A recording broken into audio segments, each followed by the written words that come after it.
성도 여러분, 오늘은 믿음의 경주 7단계에서부터 하도록 하겠습니다. 지금까지 6단계까지 했습니다. 믿음의 경주는 우리가 예수를 믿고 천국에 들어갈 때까지의 그 모든 전 과정, 성화 과정이죠. 그것을 믿음의 경주라고 했습니다. 그럼 우리가 완전히 이렇게 하나님 앞에 걸어가고 흠이 없이 만들어져서 하나님 앞에 서기 위해서는 제거가 돼야 하는데, 이 제거 과정이 8가지, 이게 전부 제거가 돼야 돼요. 이게 제거가 다 되면 완성이 되는 거예요. 그리고 이걸 제거하기 위해서는 하나님 그냥 뽑아내는 게 아니라 이 매를 맞아야 고치게 되어 있어요. 매를 맞아요. 그래, 징계를 받아야, 고난을 받아야 이게 제거가 되게 되어 있어요. 그래서 이제 매 종류는 5가지가 있다 그랬죠. 쓰디쓴 매, 이건 왜 맞는지를 몰라. 고난을 당하고 내가 어려움을 당하는데 왜 당하는지를 몰라요.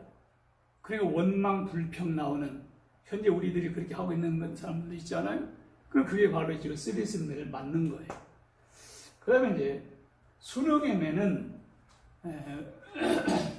우리가 왜 맞는가를 알아요. 내가 무슨 죄를 짓고 뭔 잘못 때문에 하나님께서 이렇게 어려움을 주고 매를 주고 하는 것을 그래서 아는 거예요. 알고 맞는 거. 이건 그것이 순응의 매고, 기쁨의 매는 그 한 차원 높이 내가 잘못해서 그 대가로, 징계로, 저주로 받는 게 아니라 하나님은 나를 거룩하고 흠이 없이 더 훌륭하게 예수 그리스도를 닮아가는, 정말 하나님의 자녀답게 되기 위해서 하나님이 하시는 일이란 말이에요. 그러니까 이것은 기쁜 일이에요. 즐거운 일이에요. 당할 때는 다 힘들고 어려워요. 그러나 결국은 이렇게 될 때 우리에게는 이것이 더 기쁨이 될 수밖에 없어요. 그래서 우리가 여러 가지 시험을 만나거든 온전히 기쁘게 여겨라. 아니, 시험 만났는데 뭘 기쁘게 여겨요? 다 어려운 짐 당하는데. 이는 너희로 구비하여 조금도 부족함이 없게 하려고 하는 하나님이 방법이란 말이에요. 예수님이 재림하실 때 칭찬과 영광과 존귀를 받게 하기 위해서 하시는 일이라. 완성품을 만들어가는 일이니까 감사하지. 기쁨의 일. 나날들은 이런 일들이 이제 자주 반복돼서 오되 바로바로 또 없어져요. 그렇게 해서 끝나면 행복한 나날들이 되지요. 이건 완성 단계니까 그렇게 되면 이제 이것이 다 끝난 거예요. 자, 그런데 이제 매를 맞아도 어느 정도 강하게 맞냐, 약하게 맞느냐. 매일 맞아도 일강도로 맞으면 고쳐지질 않아요. 그러면 한 바퀴 다 돌아서 이제 멸절까지 됐어요. 그러면 끝났냐? 아니, 1강도로 했으면 다시 2강도를 또 해야 돼요. 그렇게 해서 결국은 10강도까지 해서 완전히 해야 돼요. 이렇게. 그러니까 죽을 때까지 이렇게 되는 사람도 많지요, 거의. 자, 그렇게 되면 이제 우리의 행동이 깎아지고 생각과 의지가 꺾어지고 마음이 무너지고 의식과 무의식이 녹아지고, 그리고 영육이 완전히 사라지는 예수님처럼 되어지는 거예요. 자, 그러면 이제 오늘 이제 7단계부터 하겠습니다. 7단계. 7단계는 모습의 일치.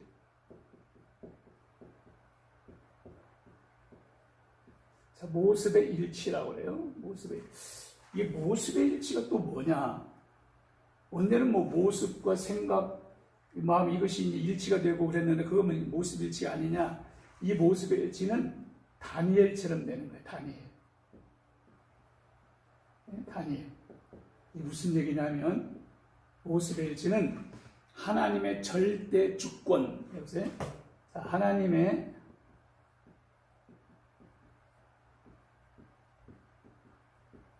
하나님의 절대 주권이 완성이 되는 거예요. 완성.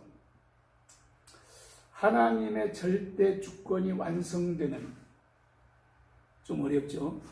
다시 말하면 우리가 이 하나님의 절대 주권을 생각으로는 다 인정을 해요. 생각으로. 어지간한 사람은 모든 건, 이 세상의 모든 건 하나님의 절대적인 주권으로 이루어진다, 인정을 하고 생각을 해요. 그리고 참새 한 마리도 하나님의 허락이 없으면 안 떨어진다. 애들이 돌 던져가지고 맞거나 포수가 말해 새우의 해먹으로 쏴서 떨어지는, 그 죽는데 그것도 하나님의 허락이 없이는 안 떨어진다고 성경은 말해요. 그래, 우리가 죽고 살고 어려움 당하고 모든 것도 하나님의 허락 속에서 이루어진다. 욥이 고난 당하고 모든 것 하나님의 허락 속에서 이루어지는 것처럼 이게 하나님의 절대 주권은 모든 것이 하나님의 절대 주권 속에 있다. 이걸 생각으로는 인정을 해요. 그런데 이렇게 이것만 가지고는 하나님 일치가 되는 게 아니고, 이게 생활 속에 올 때, 우리의 생활 속에 딱 오게 되면 인정을 안 해요. 내가 어느 날 막 갑자기 잘못이 되고 어려움이 왔어요. 또 잘못이 죄를 지은 것도 그 잘못되고도 하나님 옆에 또 막 살려고 하는데 문제가 생겼단 말이에요. 그럼 인정을 안 해요. 도대체 내가 뭔 죄를 져서 하나님 이럽니까? 막 하나님 이럴 수 있습니까? 하고 오히려 하나님 앞에 막 대들고 이런단 말이에요. 그러니까 생각으로는 하나님 절대 주권 인정을 해도 삶 속에서는 인정을 안 해. 그래, 이걸 얘기하는 게 아니고, 또 두 번째는 어떤 경우가 있느냐면, 이 성경 속에서는 하나님의 절대 주권을 인정을 해요. 그래, 다시 말하면 하나님이 이렇게 했다, 내가 이렇게 하리라, 내가 이렇게 하리라, 그러면 전부 다 하나님이 하신다는 거 알아요. 근데 그것도 모르는 경우가 많아요. 그래서 설교를 가만히 들어보면 인본주의로 설교를 하는 경우가 많아요. 하나님께서 이렇게 하셨다고 하는 그런 것보다는 인본주의, 인간이 어떻게 했고 뭐 아브라함이 어떻게 하고 뭐하고 막 자꾸 이렇게 사람 중심으로 해나가는 게 많은데, 이제 우리가 이걸 다 끝나고 나면 창세기에서부터 이제는 주권식으로 성 하나님의 말씀만 풀어갈 건데, 그때 하나님의 주권이 어떻게 역사를 하고 있는가를 좀 잘 보시기 바랍니다. 그러니까 이제 이 말씀 속에서만이 아니에요. 이 말씀 속에서만 절대 주권이 아니란 말이에요. 이것도 아니고, 이 말씀 속에서는 다 인정을 해도 생활 속에서 안 되는 경우가 많아요. 제가 하나님의 절대 주권에 대해서 약 30년, 한 35년, 30년간을 가르치고 이렇게 했는데, 그러니 뭐 하나님의 절대 주권에 대해서는 성경 가지고는 완벽하게 누구보다 정확하게 하나님의 주권을 찾을 수 있고 가르칠 수 있어요. 그런데 이게 생활 속에 딱 보니까 안 되더라고. 하나님이 하신다는 것이 안 되고, 내가 막 하려고 하고, 내가 막 이게 화가 나고 성질이 나고 이런 일이 벌어져요. 근데 이런 건 있어요. 처음에는 하나님의 절대 주권 인정이 안 됐다가 조금 지나면 곧바로 그래, 하나님의 허락이 없이는 참새 한 마리도 땅에 떨어지지 않는다고 그랬는데, 그렇다면 이것도 지금 나에게 이루어지고 있는 이것도 하나님의 허락 속에서 되어지는 거 아니냐. 모든 것을 합력하여 하나님은 선을 이룬다고 그랬으니까 분명히 유익하게 할 것이다. 이제 이건 돌아와요. 근데 바로 이게 안 되더라고요. 그러면 여기서 하나님의 여기 모습일치라는 건 뭐냐면, 이 삶 속에 이 적용이 되어가지고, 삶 속에 적용이 되어서 하나님의 절대 주권을 인정하는 거예요. 그래, 이거예요, 결국은.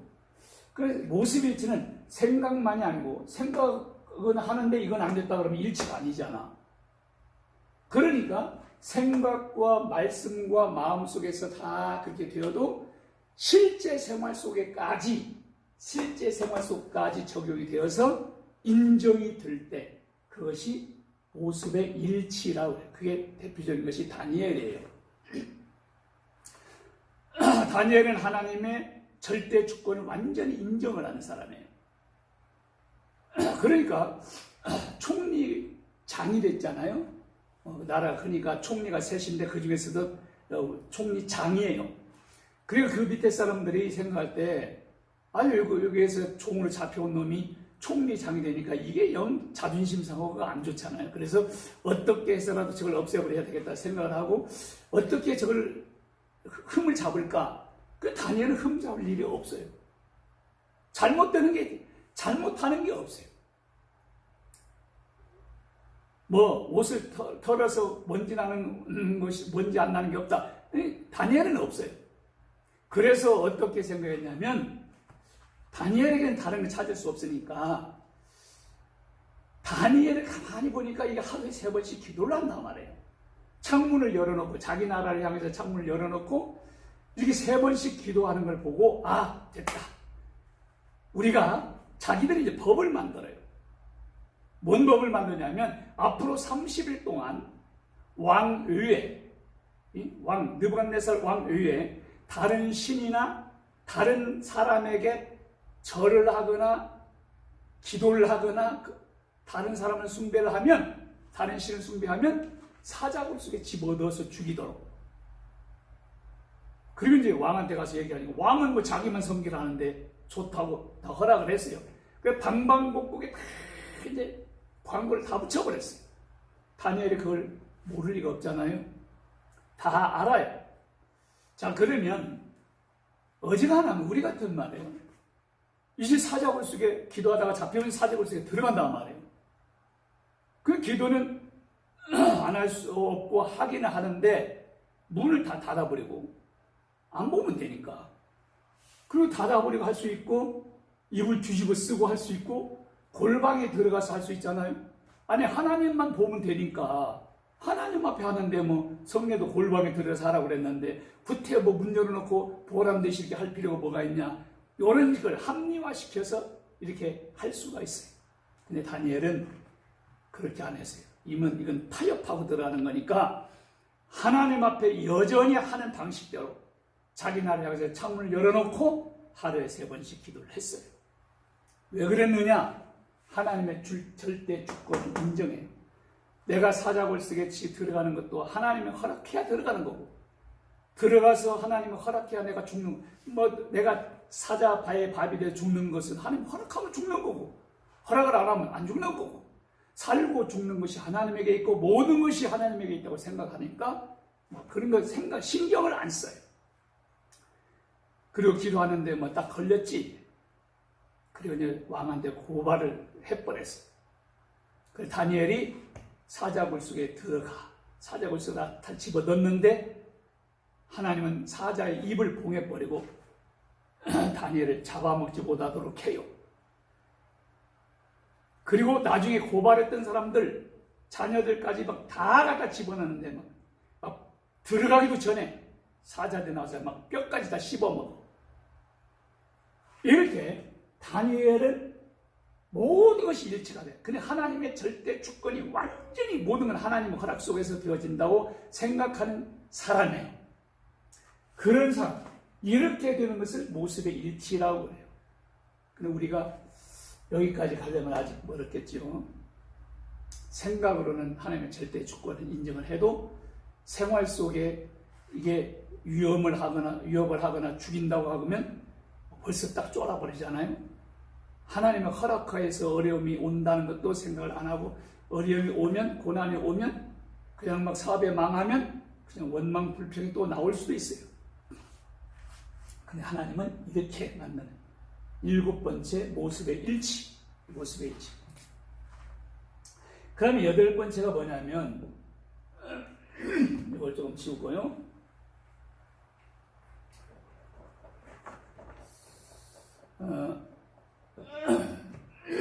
여덟 번째는 이 내려놓으면, 그러니까 진정한 내려놓으면, 진정한 내려놓음. 이게 무슨 얘기냐면 사람마다 내려놓지 못하는 게 있어요. 딱 기둥처럼 잡고 있는 것, 이것만큼은 나는 못 내려놓는다.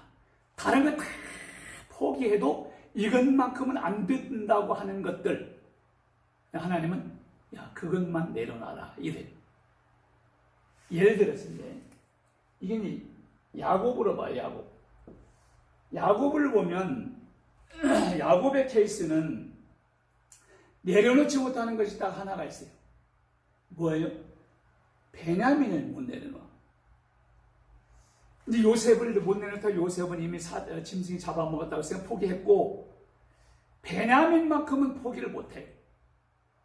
그래서 이제 흉년이 들어서 곡식을 사러 애굽에 내려갈 때 10명은 아들들 10명은 곡식 사러 보내지만 베냐민은 안 보내.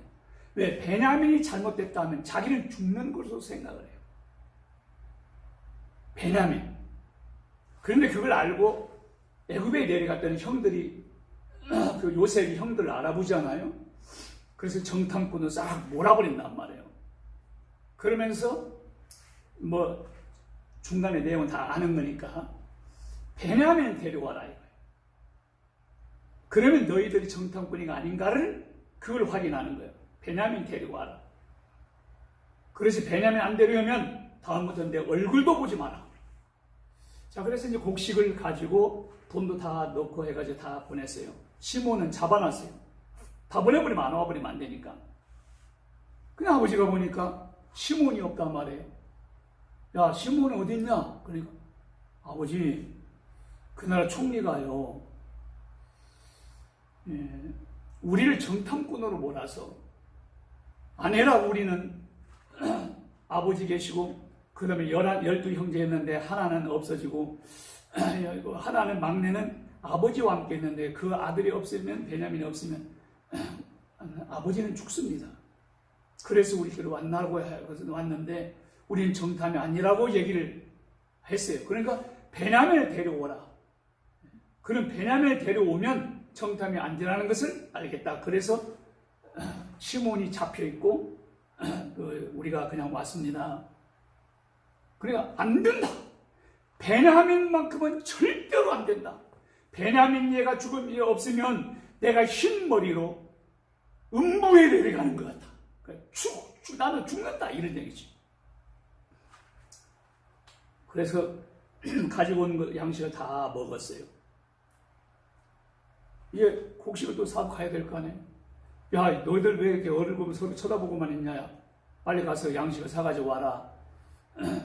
그리고 아버지, 베냐민을 안 보내면 그 사람 얼굴도 보지 말라고 그랬어요. 그럼 알아서 해요. 시몬도 죽든지 우리 다 굶어 죽든지 베냐민을 보내든지 뭐 알아서 하세요. 아버지가 가서 사오든지 마음대로 하세요. 그런 집 다 했어요. 자, 그럼 어떻게 해요?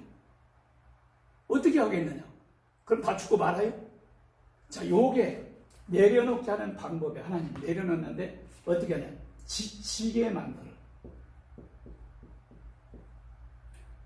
지치게 만들어버려요. 그러니까 안 할 수, 이게 안 할 수 없잖아요. 지치게 만드는데,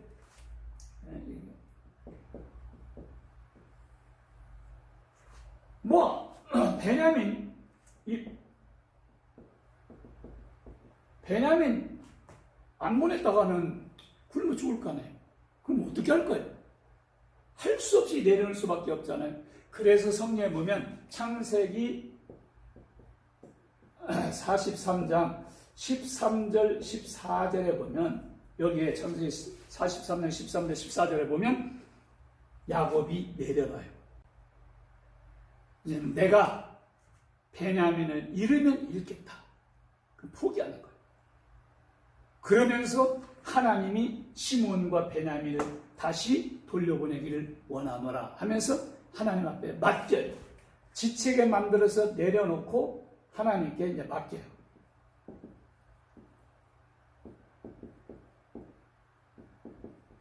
하나님께 맡기는 이런 상태. 그러니까 아무것도 신경 쓰지 않고 주님만 바라보게 만들어요. 이것이 내려놓음, 진정한 내려놓음. 그 일찍이 내려놓으면 좋은데 그래 하나님의 절대 주권 믿고 모든 건 하나님의 허락 속에 되어지니까 뭐 죽고 사는 것도 그래 하나님한테 아직도 내가 내려놓지 못하는 나를 비워놓지 못하는 것들이 있는데 그걸 내려놓는 이것이 8번째 쪽에 내려놓는 그 다음에 이제 다 할 수 있을지 모르겠어요. 9번째는 잠재 요소. 잠재 요소를 발견하는 것. 은연중에 발견. 이게 은연중에 자기도 모르게 은연중에 그래서 잠재 요소를 발견하는데 잠재 요소라는 것은 이게 우리가 의식층이 있고 무의식층이 있다고 그랬죠. 내가 의식할 수 있는 것, 눈으로 보고 귀로 듣고 지금 의식할 수 있는 것은 이건 지금 의식할 수 있는 거고 무의식은 우리 내적인 속에 있는 영적인 것, 영의 속에 있는 것은 모르지 않아요. 이게 근데 그 무의식층에 잠재하고는 있어. 없는 게 아니라 있단 말이에요. 그것을 잠재 요소라고 그래요.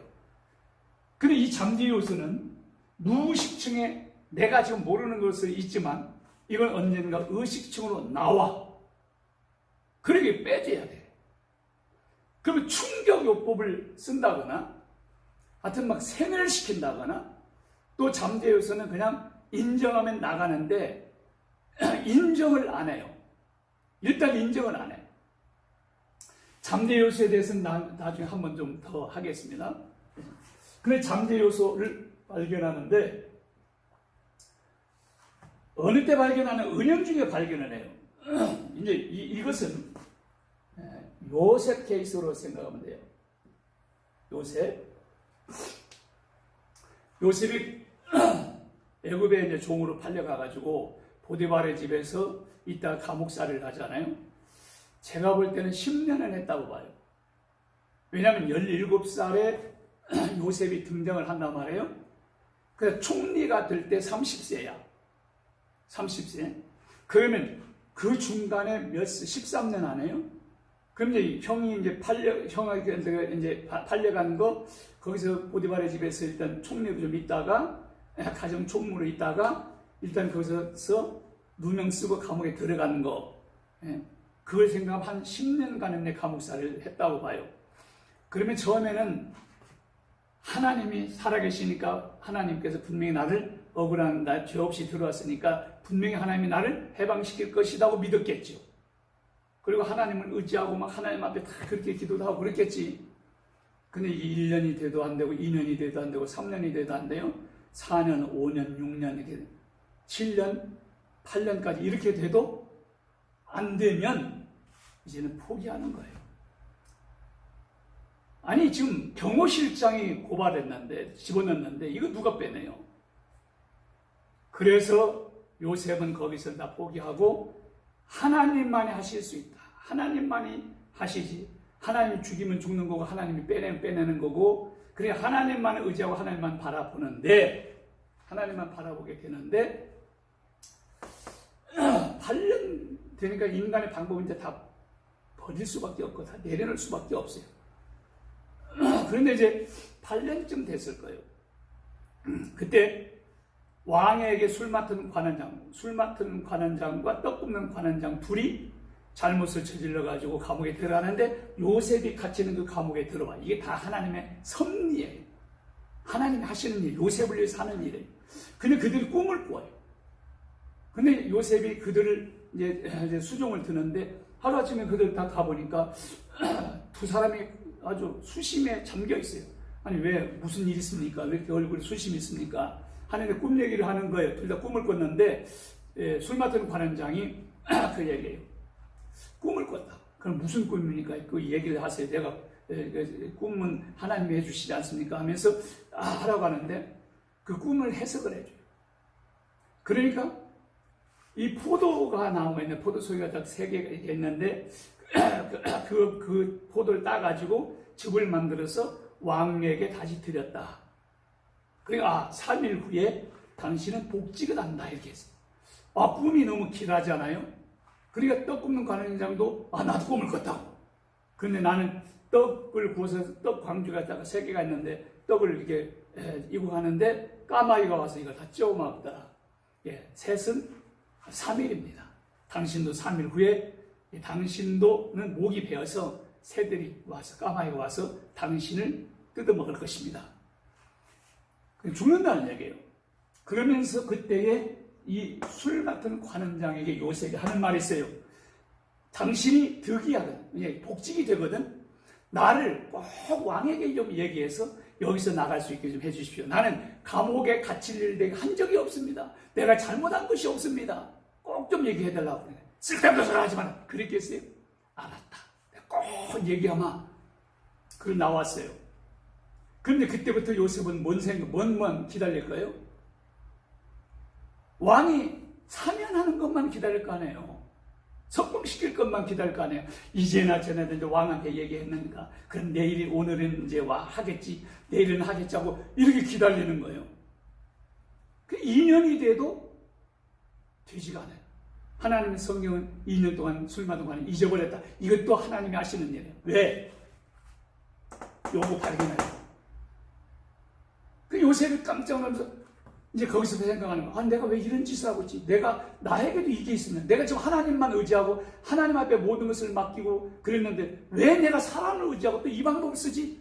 은연중에 자기에게는 이게 잠재 요소라는 걸 알고 있어요. 나는 자기는 없는 줄 알았는데, 이게 있단 말이에요. 인정을 하면 이건 나가버려요. 그리고 요셉은 잠재 요소가 싹 빠져나가는 거예요. 그래, 그 해에, 하나님은 바로 왕에게 꿈을 꾸게 만들어요. 바로 왕이 꿈을 꾸게 만들어서 결국은 7년 풍년 들고 7년 흉년 들고 해서 총리가 되게 만드는, 그때 그 꿈을 해석을 하고, 너같이 지혜로운 자는 없다.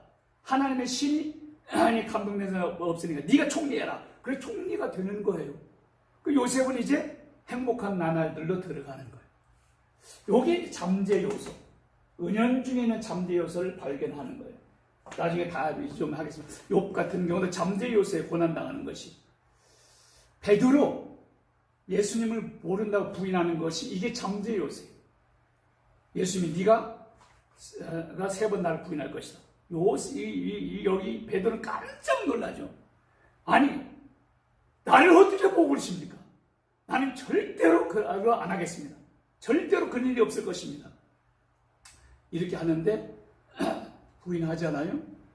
그 잠재 요소, 그걸 안 빼주면 로마 시대 때에 부인했을 거예요. 주님이 돌아가시기 전에 그걸 빼주는 거예요. 이 부분은 다음에 좀 더 하도록 하겠습니다.